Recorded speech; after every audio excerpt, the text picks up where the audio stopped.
Salut les amis, là c'est Jacques, là faut que je vous raconte vite fait une histoire.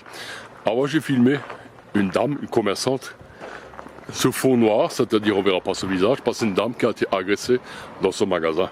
C'est une commerçante de Brumath. Elle a été agressée violemment, verbalement, tout ce que tu veux, juste parce qu'elle a fait son travail, parce qu'elle a osé demander la carte d'identité pour prouver que la personne est bien cette personne.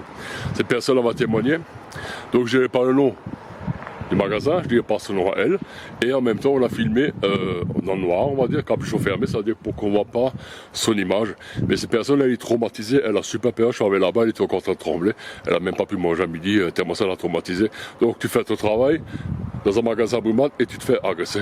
Je vous laisse écouter, faites votre propre avis, salut plus ça.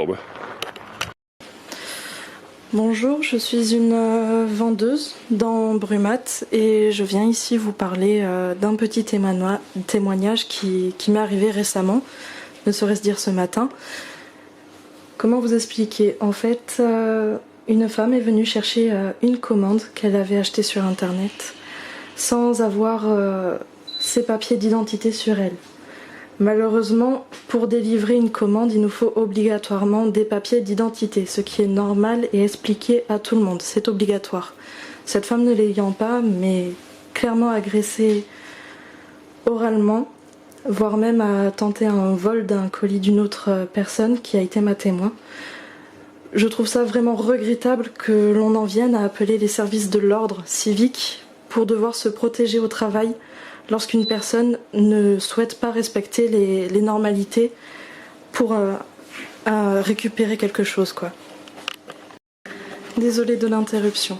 Tout ça pour en dire que c'est pas normal que l'on se fasse agresser en tant que commerçant, car nous faisons notre travail.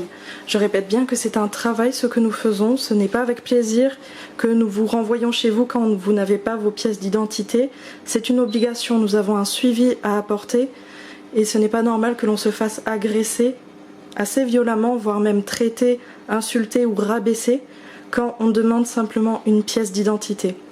Donc à partir d'un moment, j'ai envie de vous dire, très chers clients, si vous venez chercher des commandes internet dans un magasin, pensez à nous qui sommes là en fait pour vous, autant pour vous conseiller et vous vendre que pour vous donner ce qui vous est dû, que nous avons un travail derrière, une vie sociale et que ce n'est pas très agréable. Excusez-moi de nouveau, encore le même exemple, une personne sans carte d'identité, très mécontent, mais bon, ça fait partie de la vie. Tout ça pour dire que de se faire crier dessus au travail, ça fait de réels traumatismes. Actuellement, j'ai peur quand ma porte s'ouvre, qu'encore quelqu'un vienne me crier dessus alors que je ne suis pas supposée avoir peur au travail. Pour les personnes qui, comme moi, travaille seul ou peut-être accompagné mais peu longtemps, ce n'est pas agréable de se retrouver seul face à soi-même et de très lourdes conséquences aussi sur le moral pour le restant de la journée et les réflexions que l'on peut se faire à soi-même. Pensez à vos paroles, pensez sincèrement à vos paroles et à mener vos pièces d'identité si vous venez à chercher des commandes. Sincèrement, pensez-y, ce n'est peut-être pas facile pour tout le monde de les avoir à chaque fois, ne serait-ce qu'une photo, même si ça peut être falsifié, ne serait-ce qu'une photo nous aide déjà grandement. Et merci à vous de m'avoir écouté, et bonne journée à vous.